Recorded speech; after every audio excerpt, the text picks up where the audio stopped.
Madame Thérèse Bokota.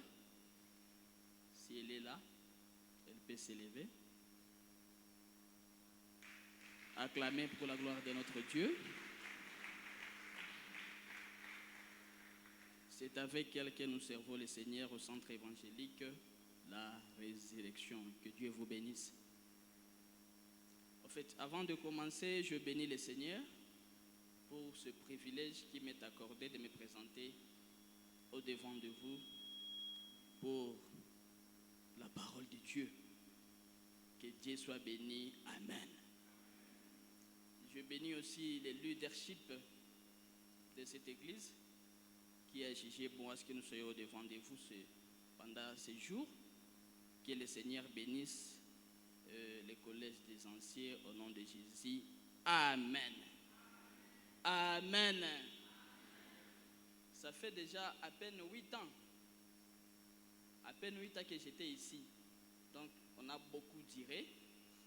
Mais je suis en train de bénir le Seigneur parce que j'avais laissé le culte. Mais aujourd'hui, je trouve de nouvelles figures. Et tout marche à merveille. Nos deux chorales, que Dieu vous bénisse abondamment au nom de Jésus-Christ. Sans pour autant tarder, nous allons lire la parole de Dieu. Luc chapitre 15, versets 11 à 24. Ésaïe chapitre 64, verset 7. Luc chapitre 15, versets 11 à 24. Ésaïe 64, verset 7. Je commence par Ésaïe 64, verset 7. Je lis au nom de notre Seigneur Jésus-Christ. Cependant, Éternel, c'est toi qui es notre Père. Nous sommes l'argile, tu es le potier. Nous sommes l'œuvre de tes mains. Je répète, cependant, Éternel, c'est toi qui es notre Père. Nous sommes l'argile, tu es le potier. Nous sommes tous l'œuvre de tes mains. Luc chapitre 15. Luc chapitre 15.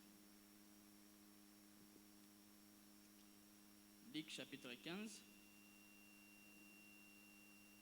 Le 11e verset jusqu'au 24e verset. J'ai lu au nom de Jésus-Christ.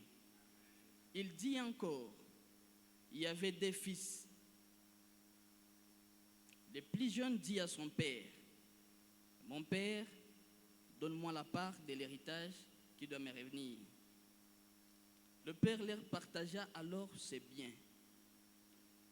Peu de jours après, le plus jeune ramassa tout et il partit pour un pays éloigné, où il gaspilla sa fortune en vivant dans la débauche. Alors qu'il avait tout dépensé, une importante famine survint dans le pays et il commença à se trouver dans les besoins. Il alla se mettre au service d'un habitant du pays qu'il envoya dans ses champs pour garder les pauvres. Il aurait bien voulu se nourrir des caroubes qui tombaient, qui mangeaient les pauvres, mais personne ne lui en donnait.